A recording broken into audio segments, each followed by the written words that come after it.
Sasha, Yes. where are we going? We're going to a very terrible place today. Seriously? Yeah. It's just past Dead Man's Creek. Yes, all that. We are going to a place called Terrible Creek. Yep. So that's our destination for the day, which was a recommendation from a friend of mine again. So it's a local inside tip. It's a free campground. It's a free bush camp in Outback Queensland, still in the Whitsunday district, but it's about 200 kilometres from Airlie Beach. Hi, I am Jenny. And I'm Sasha. We are full-time travellers and film our adventures across Australia. Together we take you to some of the wildest and remotest places this country has to offer. If you like adventure as much as we do, stay tuned, you're about to be blown away. Welcome to Wild World Adventures. Wild World Adventures, here we go.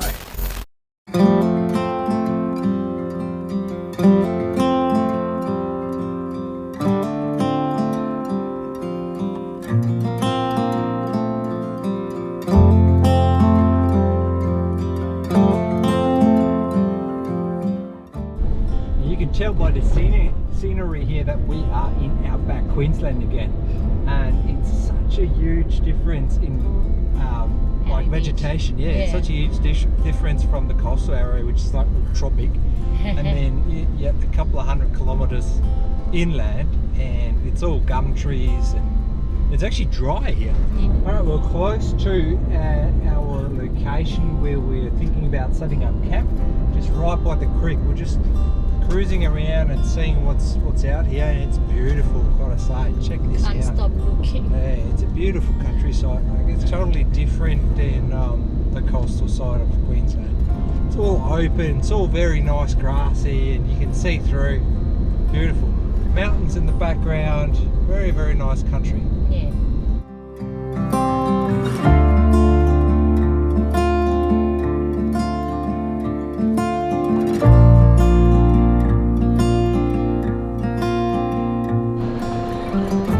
What shock! Stop the car! Look at Sasha try to film emu cross the road just now, and they're hiding on the blue side. It's so exciting.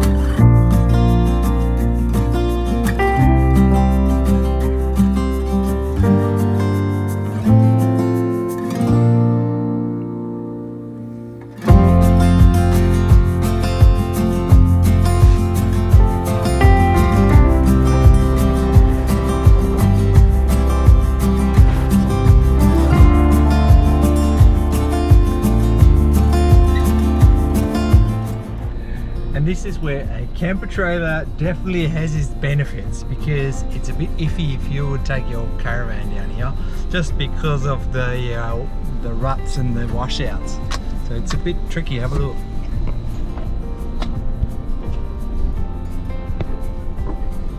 Oh, a bit more.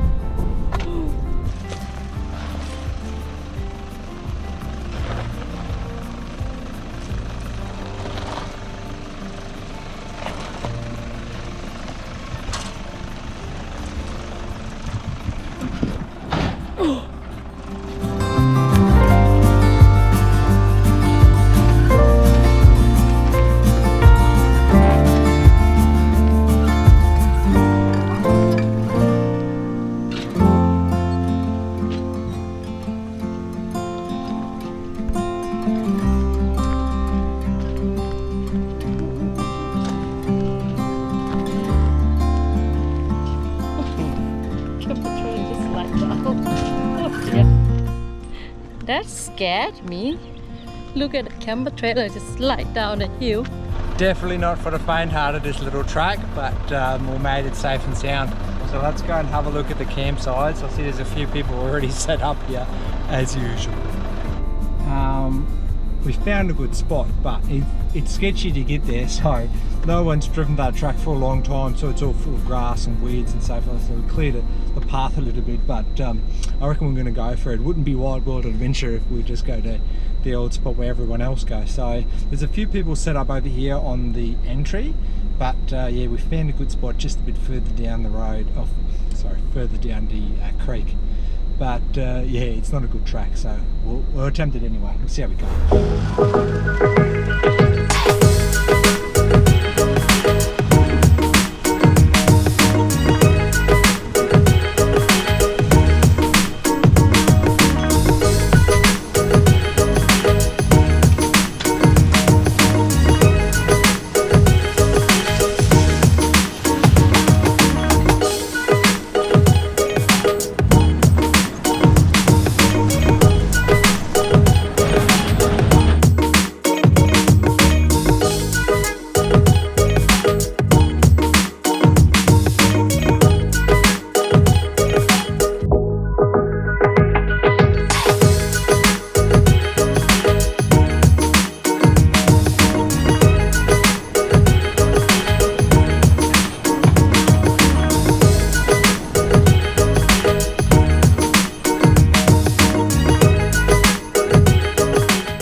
Bit of a sketchy road, isn't it?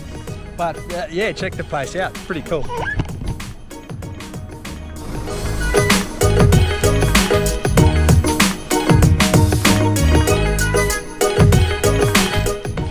I don't know where we're going to set up yet. I'm going to have to figure that out in a second. If we stay up here, if we can maneuver the car a bit closer to the water.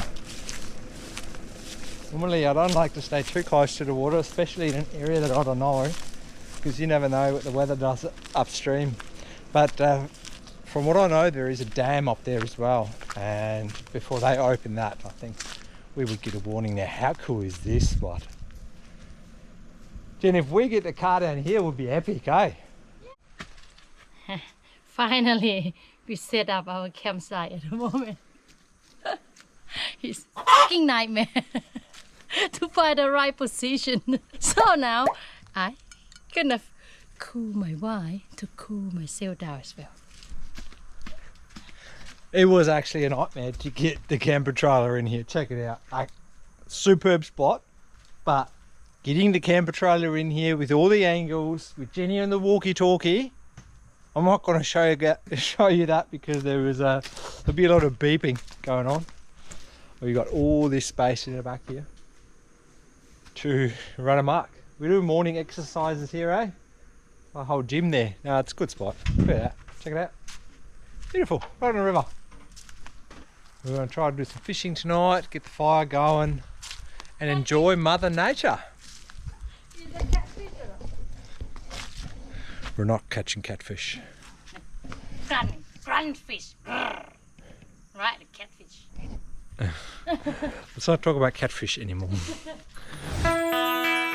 This is definitely an Outback gem. If you'd like to know where we are, drop a comment below with your socials and we'll send you a link. And while you're down there, please don't forget to subscribe and like to watch us explore more remote places to camp in the future. Check this out, a quarter fish. And you won't believe it with what? With a bit of buffalo meat. A bit of buffalo meat that I have for my stew tomorrow. That's gold, man. I don't know what it is. Oop. I have no idea what this fish is, but I'll find out and then I'll go for some more. Hopefully there's some bigger ones in there. Alright, start. What? Catfish? This is a big catfish. A big useless catfish. A grunter. Yeah.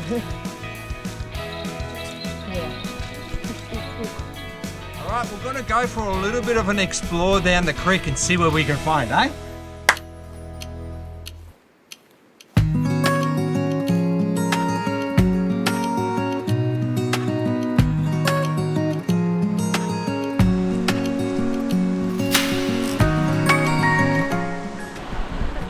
check this out. That branch, or that tree trunk, must have been washed up when the river was a lot higher during the rainy season. How cool is that? And this log here, also, that's not a naturally grown tree. That's just a log that's got wedged into it. But how cool is this place here, eh, Jenny? Kids must have set up a bit of a rope swing there. Now, we're not sure about crocodiles in this area, so we're not going to risk it. We know further downstream there is saltwater crocodiles, so if we found a small pool, we might dip into it, but this one is a bit risky. We saw a guy who lives down here walking past, and he wouldn't recommend it, so we're not going to do it.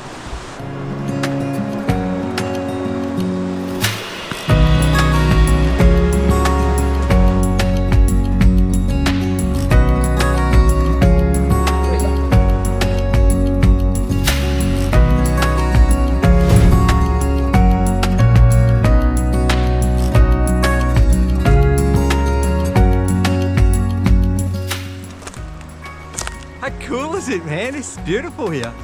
It's so shady and green. Look at that.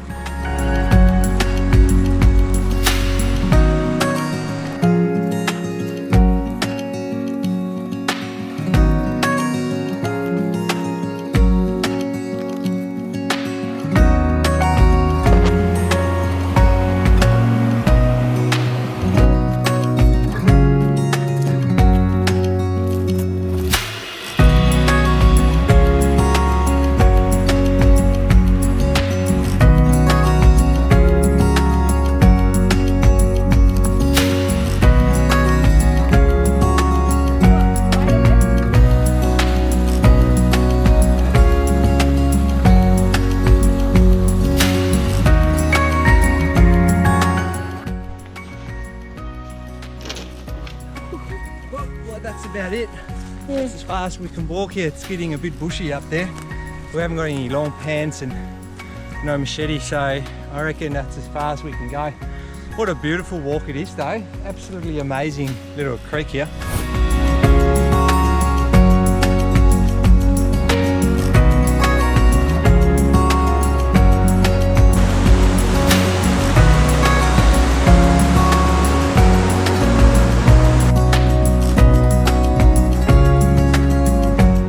Wicked spots everywhere. Very, very nice.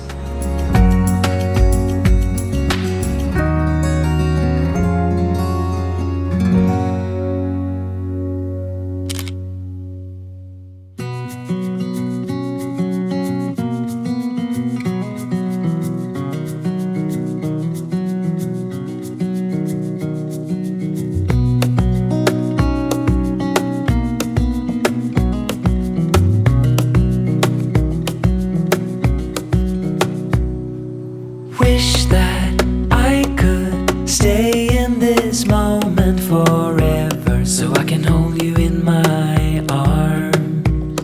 I will carry you on my shoulders as long as I'm able. Scare the monsters under your bed. There's just something about waking up in the morning, breathing the fresh air and cooking brekkie over the fire. We could just use our stove, but this is just so much more enjoyable when you have all the time in the world. A coffee, bacon and eggs with fresh bread.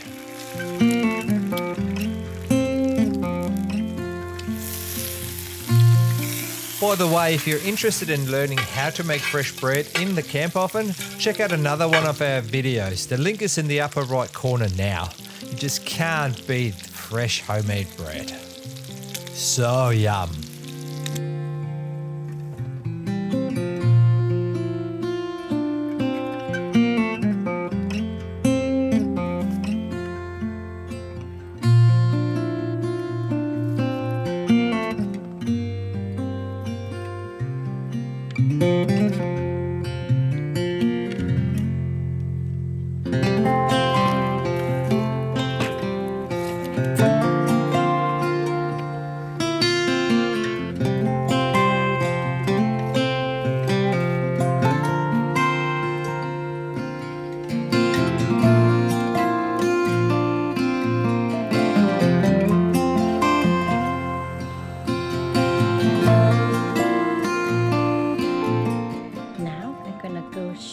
Sasha fishing spot.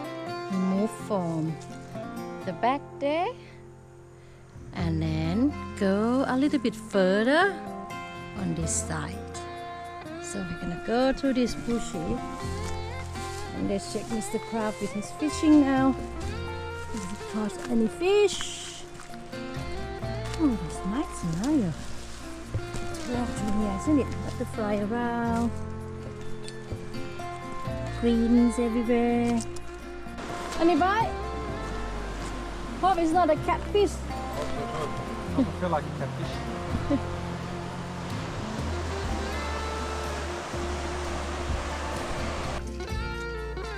Here we go, check it out. Our first fish off today. That's a good size city. Beautiful. I'm gonna cook him up for tonight. So, they're actually biting pretty good here on this river. I'm assuming not too many people normally come down here, so it doesn't take long to actually get a bite. Now, instead of just cooking our fish on the barbecue, I decided to show you guys an interesting way to preserve your catch while being out in the bush. I first remember seeing this process done by the hill tribe villagers in Thailand, where I spent a lot of time working and exploring back in the days. But first I needed to build a little smoker, so I decided to cut up some paper bark and build a little tipi that's just big enough to fit my little catch. The paper bark is an awesome material and very useful for many things in the bush. It's insulating, it doesn't burn easily, and this is just what I needed for this little project. I trimmed the edges a little and then stitched the pieces together with a bit of wire to form a little tipi around my tripod.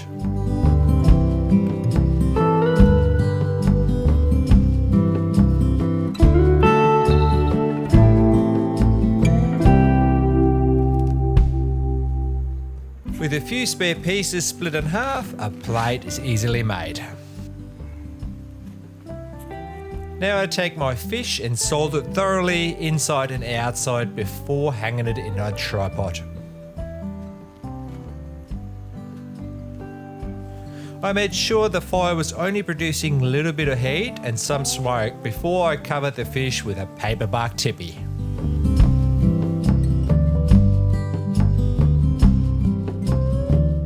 Now let this sit in the smoker for the rest of the day and just maintaining a little bit of heat and smoke from the fire. Now this method is commonly used in remote villages in Asia to preserve fish and meat. The combination of salt and smoke prevents the meat from spoiling basically. It may not look as good as on the barbecue, but we're not out for a beauty contest here.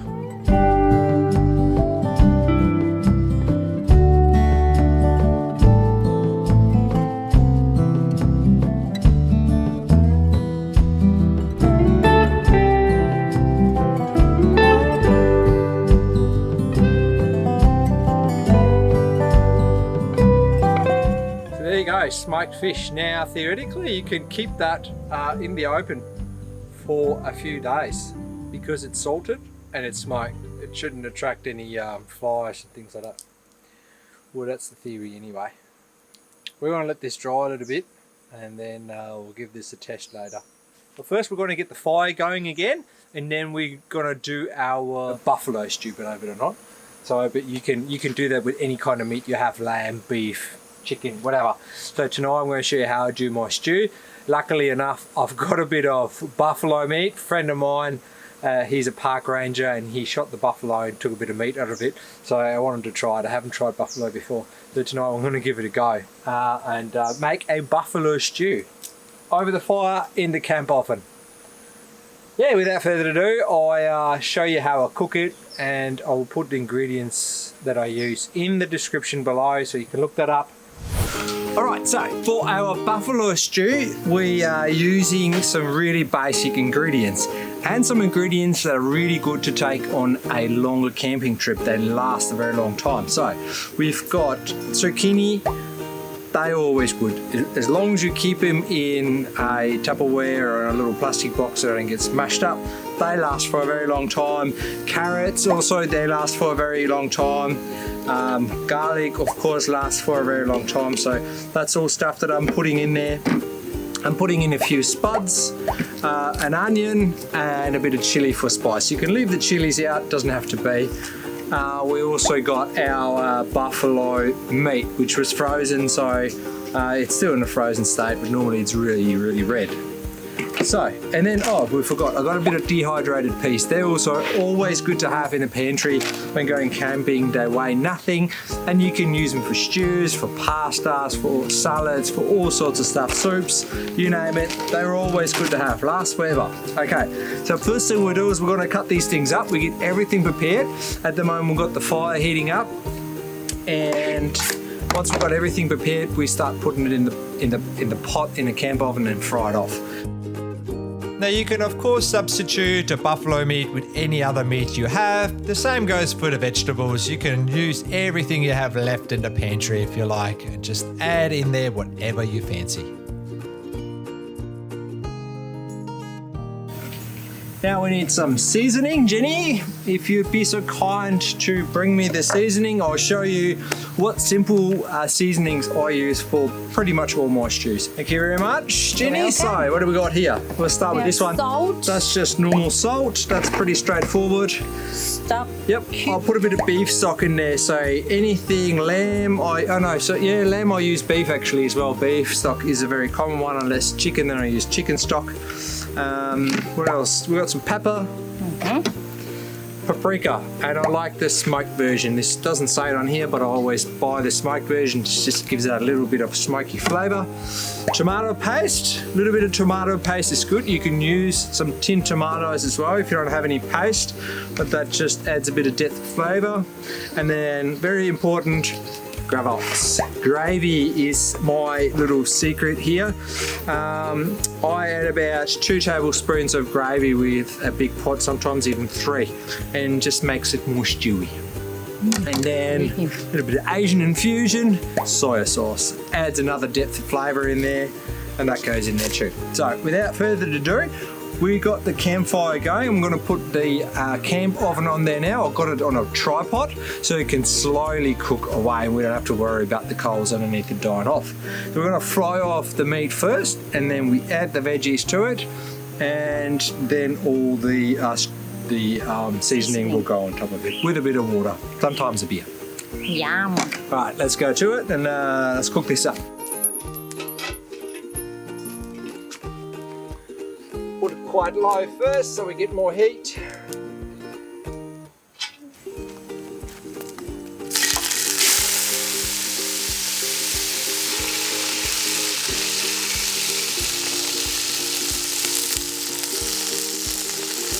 With these guys, yep, and that goes in.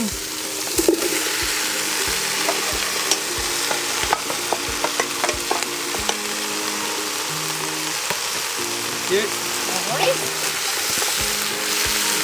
Stir.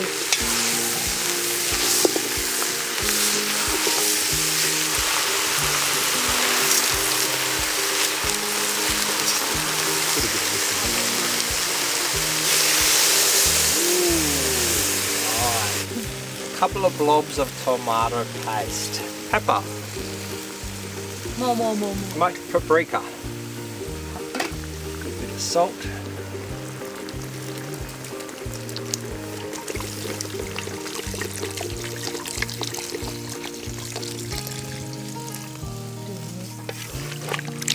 give that a good stir. Look at this, you can feed a whole army with this.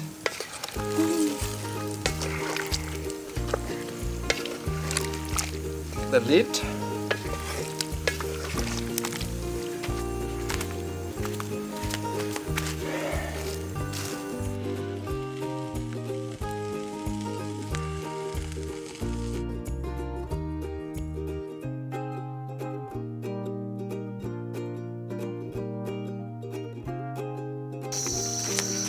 Alright, the stew's been cooking now for about 3 hours or so. There's time to do the last ingredient, which is the Gravox. And then we're going to bring it to a boil for a little bit.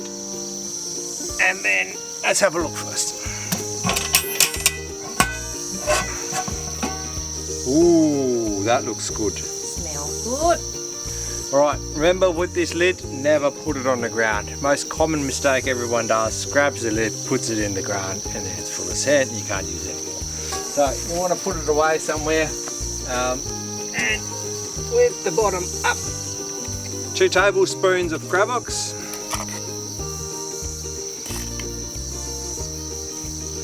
A good stir. Put that back on the fire.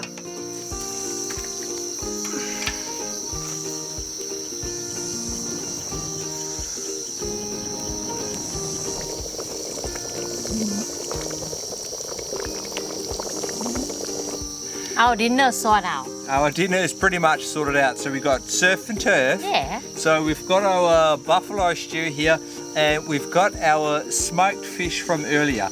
Now I know this does not look very good, but the intent of smoking this fish is to make it preservable. So on the end, it's been smoked for a couple of hours now, and it's cold again.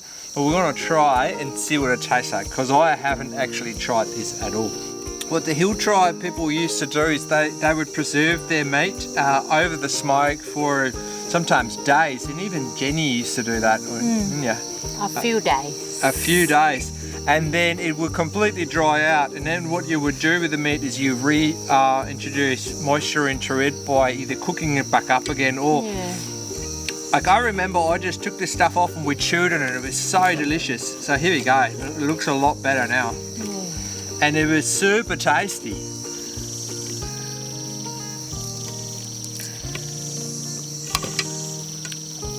Try this.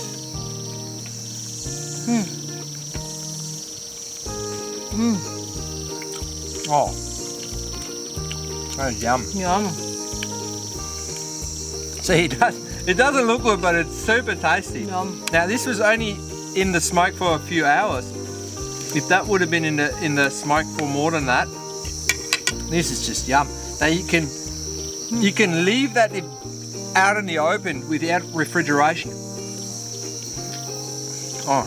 You can keep outside, I think, for a month. Because they are dry at the moment. So good.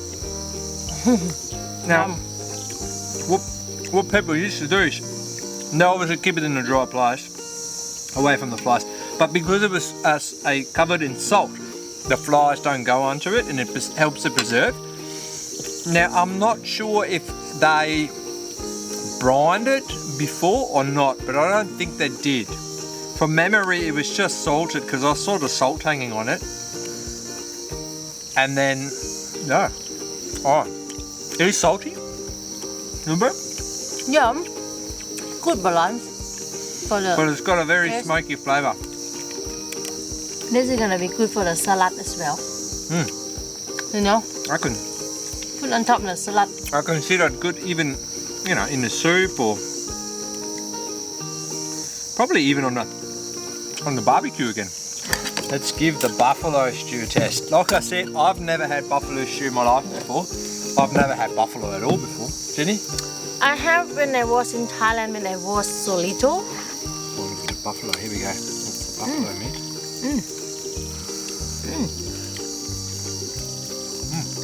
Huh?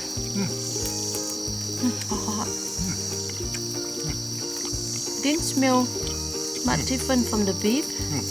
Yeah. Probably the stew is helped to I think cut it tastes all like the. beef. Probably we make the stew is cut all the smell, you know, because buffalo is quite strong smell as well.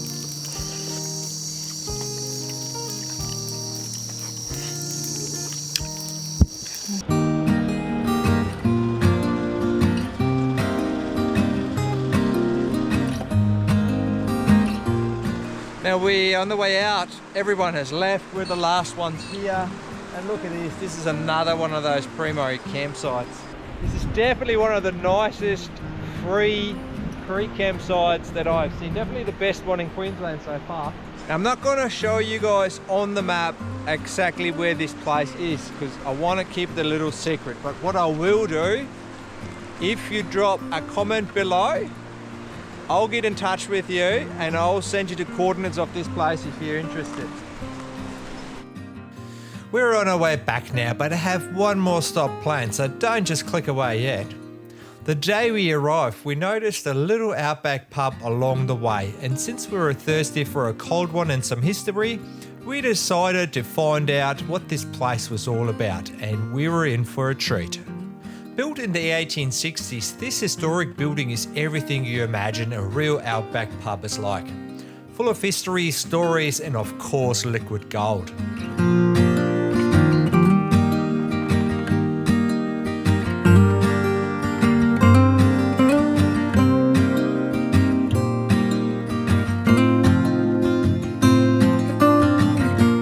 The owner told us that a long time ago, a little girl had passed away in one of the rooms, and it has been kept the same ever since. It was like stepping back in time for a moment and get a feel of what it must have been like back then.